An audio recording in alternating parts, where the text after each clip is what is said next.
Hello, greetings, viewers and learners. My name is Chamo Yantan from the School of Social Sciences, Indira Gandhi National Open University. Well, I take this wonderful opportunity to welcome each and every one of you to a discussion on the topic, Naga society and culture. We have been discussing so many things about the Naga society. Well, today we will try to cover up some of the important aspects which we have not covered. But well, before we go into the discussion on the Naga society and culture, I think it is important for us to reflect on what has been, what we have discussed in the previous classes. So let us try to give some reflection. Well, in the previous classes, we have also discussed about Nagaland as a vibrant state located in the extreme part of the Northeast. And the term Naga also implies the Naga tribes inhabiting in different parts of Northeast India and Myanmar. So which means when we talk about Nagas, it is not only about the Nagas who are residing in Nagaland, but also across the Northeastern states and Myanmar, some part of Myanmar as well. And Nagas belong to the Indo-Mongolian family and they speak variety of Tibeto-Burma languages. And Nagas are well known for their rich, colorful traditions, bravery, honesty, and love for music. And the state of Nagaland is inhabited by 16 tribes. And we have also discussed about the customs and traditions of the different tribes in Nagaland. For example, like Lothas, Aos, and Angami tribes, which practices democratic, in their functioning of their society, and the Konyak, Sumi, Chang are, used to have a monarchy system. Of course, today things have changed. Well, and all the villages of the Naga tribes were politically and economically independent of each other, and they identify themselves with their village and holds great pride to belong to a particular village. Of course, no matter wherever they are staying, they still continue to hold, they take full pride, of their own villages to belong to a particular village. And we have also discussed about Nagaland, which is popularly known as a land of festivals. We have already discussed, why Nagaland is popularly known as a land of festivals. We have also discussed about all the tribal festivals. Of course, we could not cover all the tribes, but maximum we covered. We also discussed about Hornbill Festival, as the festival of the festival. We have also discussed about the Naga and the Morong, which is a bachelor's dormitory. Basically, it is an institution, right? And we have also understood the rich musical talents in the state. Well, so these are just a reflection of what have been discussed in the previous classes. Today we are going to have, as I have said, the topic is Naga society and culture. And the learning objectives for today's discussion are to understand the following. First of all, clan system in Naga society, the Naga community life, status of women in Naga society, feast of merit, impact of Christianity in Naga society, and headhunting culture of the Nagas, which is a very popular, used to be a very popular culture. And of course, Nagas are popularly known for their headhunting culture in the past. And also the Nagas in the contemporary.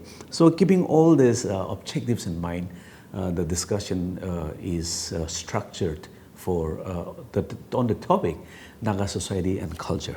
Let's go directly to the first one. Of course, the Nagas. Nagaland is fully a tribal state inhabited by 16 tribes, which we have already discussed, and it is also popularly known as a land of festivals, and Nagas were also popularly known for their headhunting culture, and it is also popularly known as a Christian state, which is the largest Christian Baptist state in the world. This is just a brief introduction, even though we have covered in the previous classes.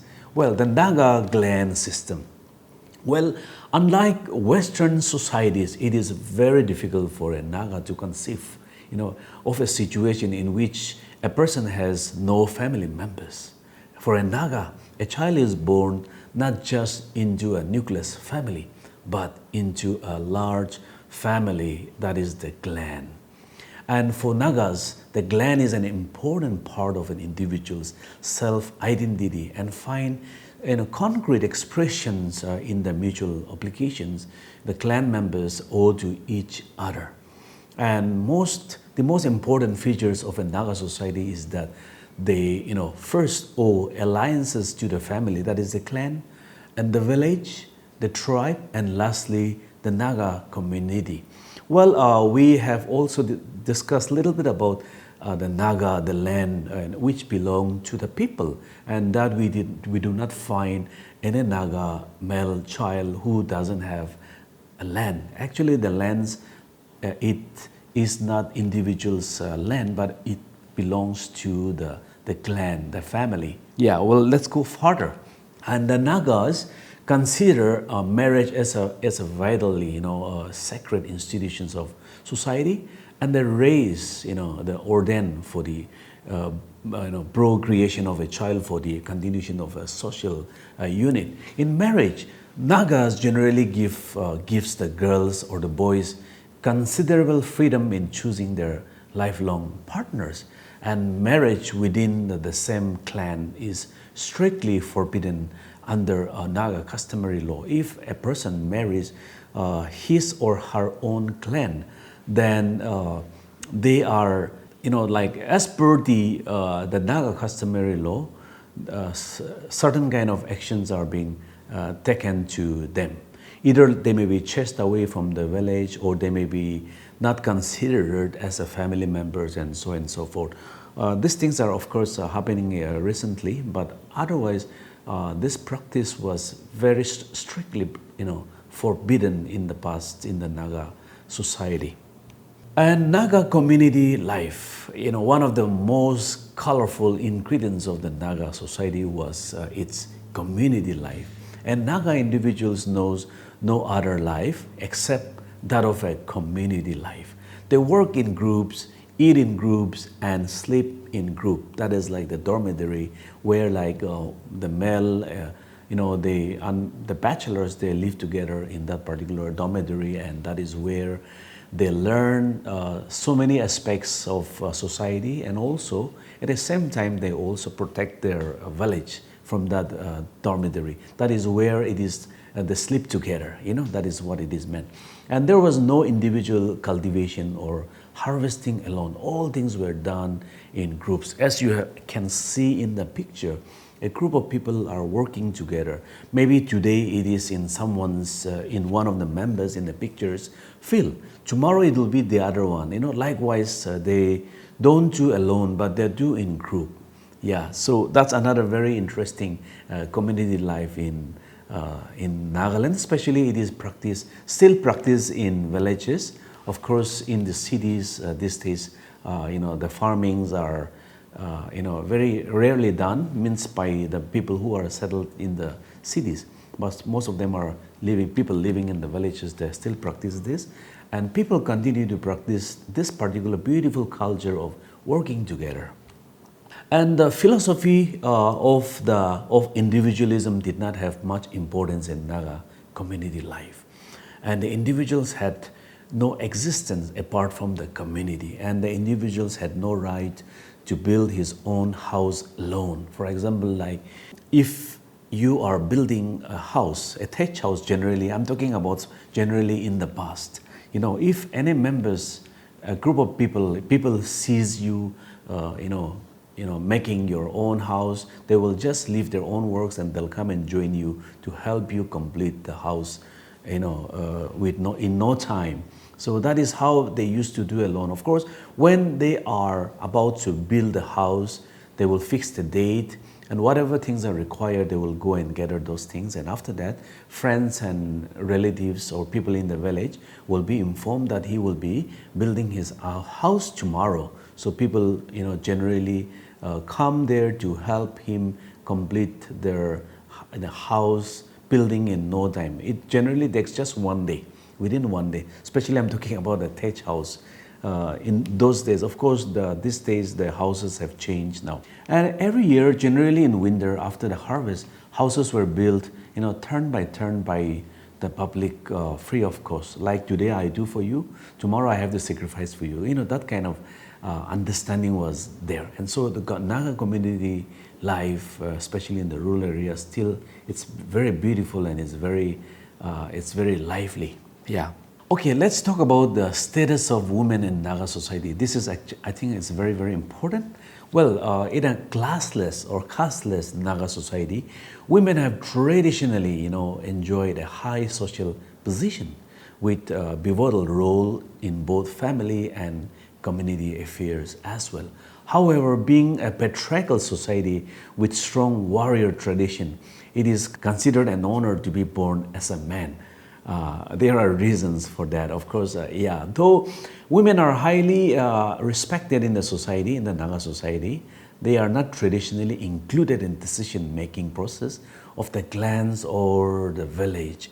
So this is, in the contemporary time, this is a challenge which the Naga society is facing, because traditionally the Nagas are patriarchal, very strong male-dominated society. So when it comes to decision-making in the village or in towns, women are not included. It is the male members of the clan who will represent their own clan, and they will, that kind of the decision is being done.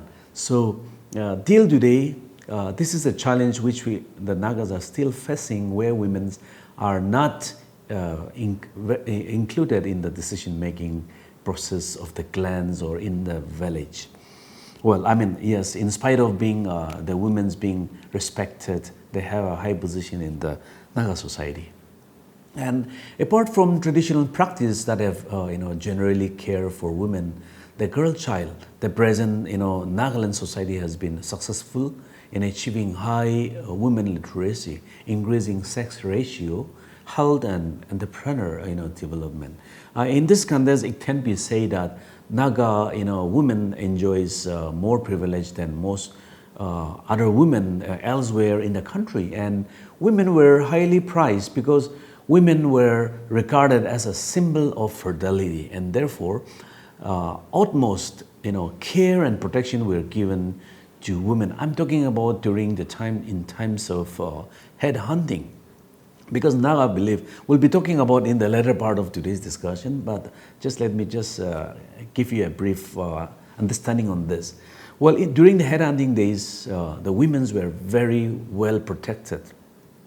They were not allowed, by the villagers for enemies to capture them, because in one way, women were considered as a symbol of fertility, So if enemy catches a woman, from your house or from your village, and it is taken to their village, it is understood or it is believed that that particular village will have much more fertility. That is the reason why, capturing women was also a kind of a treasure.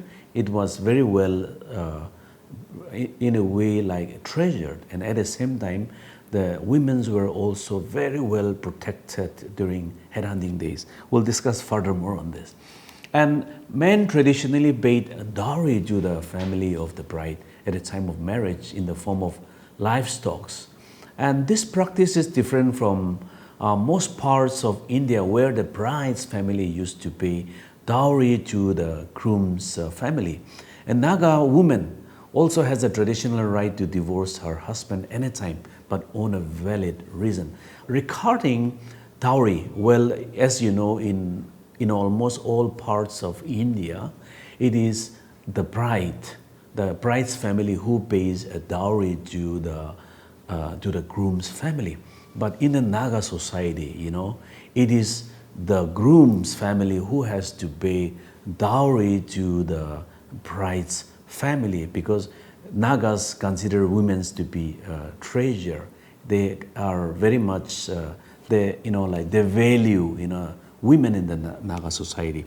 And till today, when a marriage is taken place, the expenses, almost all the expenses are taken care by the grooms, by the grooms. And of course, because of some understanding in the recent times, the bride's family also, they also contribute money for the marriages. Otherwise, it is like the groom's family who has to take care of the entire expenses of the entire marriage celebration.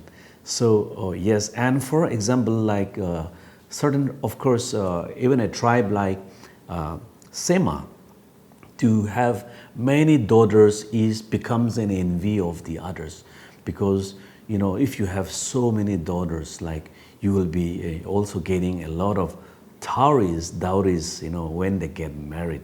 So it was considered to be a blessing to have more daughters in the family.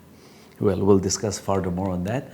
And Naga tradition does not exhibit any discomfort with the birth of a female child, and female infanticide is not known in the Naga society, and usually it is taken as a gift from the creator as much as a boy, and no discrimination is known in bringing up a girl or a boy child. And of course, in rare cases, her husband may also divorce a woman, even only on the ground of not bearing a male child. Yes, and of course, in the new emerging situation, women's status is described more in terms of her achievements in education, career, and position, etc. in a society. In fact, we can see that her role is not limited to the home, as was in the traditional society, but also outside the family. And it can further be said that education is the main indicator, for the development of women's status in the Naga society. And much progress has been made in the spheres of education, and they are occupying high position in the government jobs. And in today's time, Naga women have started entering into every profession, such as teaching, administration. Nagas have women who are IAS officers, who are IPS officers, who are also like extremely doing well in the music industry, also extremely doing well in the field of fashion, even not only nationally but also internationally. And you can see the pictures over there. There on the right side, you see a group of 4 girls. They are popularly known as the Tetsu sisters, and they are known as the Naga global cultural ambassador. And they also represent India as a cultural ambassadors.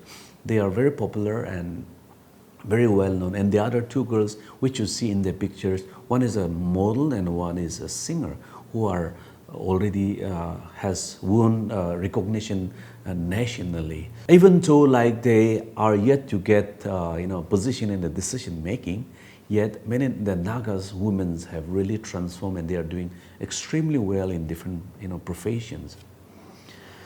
And headhunting, Nagas were popularly known because of this headhunting, but many people have a wrong understanding about the headhunting culture of the Nagas. So it is important to know why the Naga practiced headhunting. And headhunting was practiced not only in the Naga society, but also in practice in different parts of the world at different period of time. And the practice originated out of the belief that the soul matter on which all life dependent was stored in the head of human beings. That is also one of the reasons why the head was sought. And it was believed that whenever a person was beheaded and his head taken to another village, the soul matter inside the severed head was also transferred to that particular village. We'll try to understand further. And the highest glory Naga receive is bravery and success in war. And no young man could graduate to adulthood and be eligible to marry a high-status woman without having completed the ritual of headhunting at least once. Over there you can see a Naga man fully tattooed, and you can see another a Naga man who is with the head, the skull of head.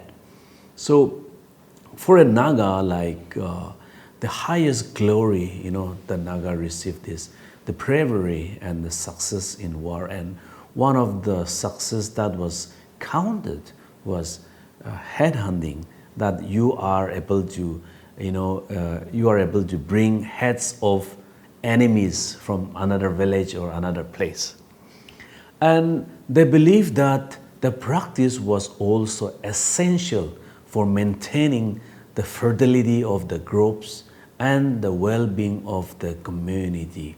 So they were not just headhunting, as a kind of a savage without any kind of reason, but because they were told, they were brought up in such a kind of with such kind of understanding that, bringing, an enemy's head to a village bring fertility of the groups and the well-being of the community. So if you are taught, if you are brought up in such kind of understanding, in such kind of belief, I think they will not even feel anything, any kind of, they will not feel any guilty of killing enemy and also bringing their head. In fact, they will take full pride in that, which the Nagas, they used to do.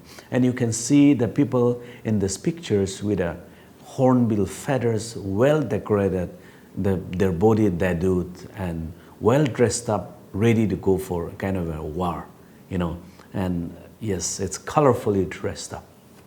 And the headhunting, it was strongly believed that souls of a person reside in the head.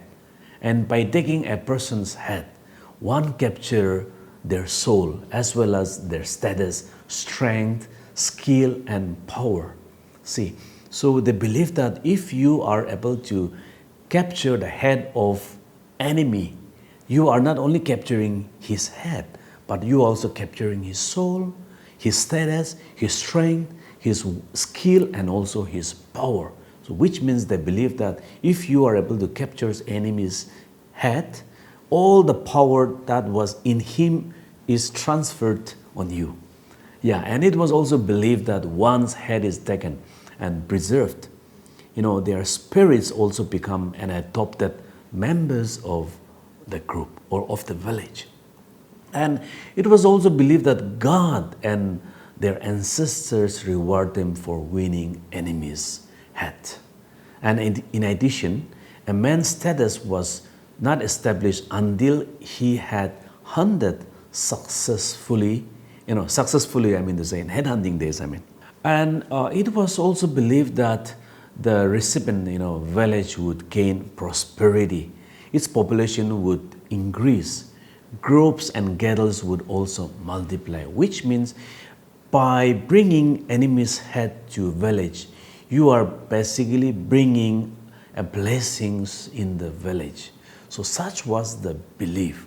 Such was the belief of the Naga traditions, that they really, practice this headhunting. Of course, headhunting means not taking anyone's head in the village. No, if you take, if you kill somebody in the village, you will be totally, chased out.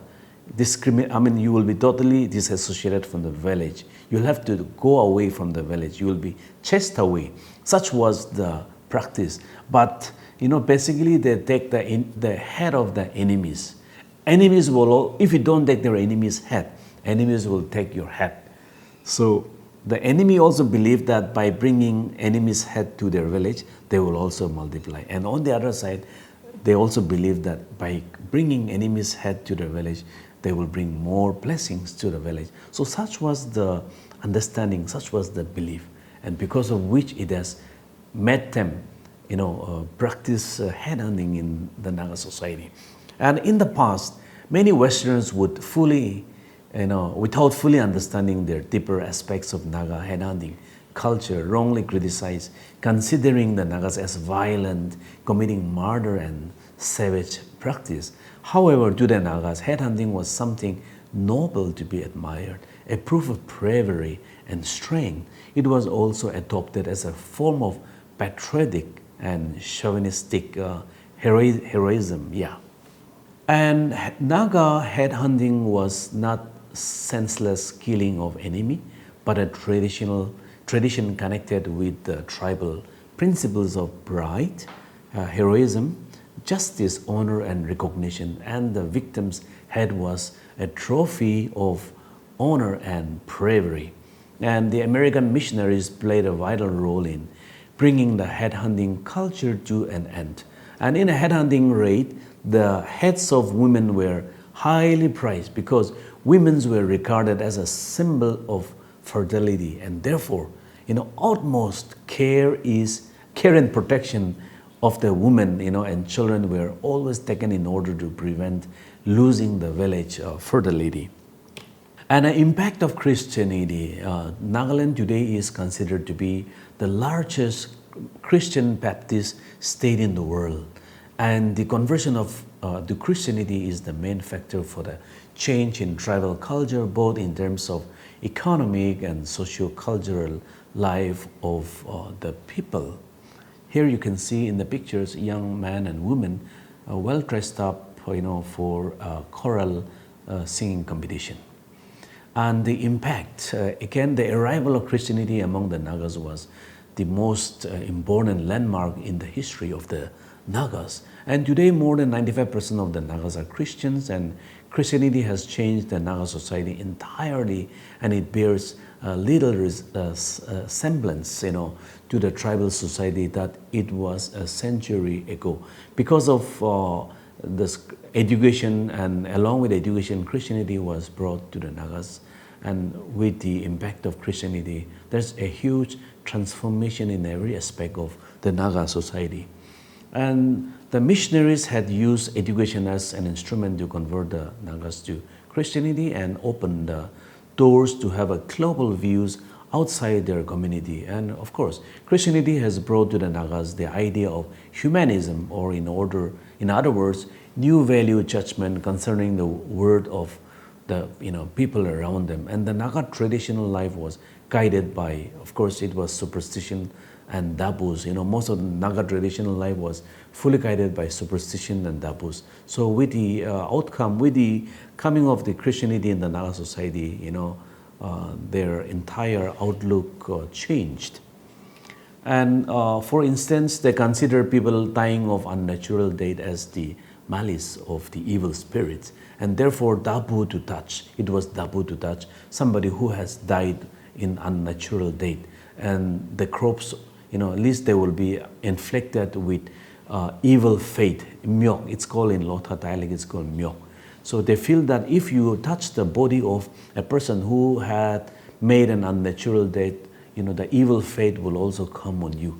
But now with the teachings of the Christians, love and concern for fellow beings, they began to have a new attitude or sense of responsibility towards other people. Therefore, we can say that Christianity liberated the Nagas from their superstitions and fear. And so, let us just sum up the reflections of what we have learned today. Today, we have learned about the clan system in Naga society. We have also learned about the Naga community life. We have also discussed and learned about the status of women in Naga society. We could not discuss about the Feast of Merit because of time. And we have also discussed about the impact of Christianity in the Naga society. And we have also discussed about the headhunting culture of the Nagas. And the Nagas in the contemporary, because of Christianity impact, there's a lot of transformation, education and Christianity impact. There's a huge transformation in every aspect of the Naga society. So with this, we come to the end of our today's discussion. Yeah, so thank you very much.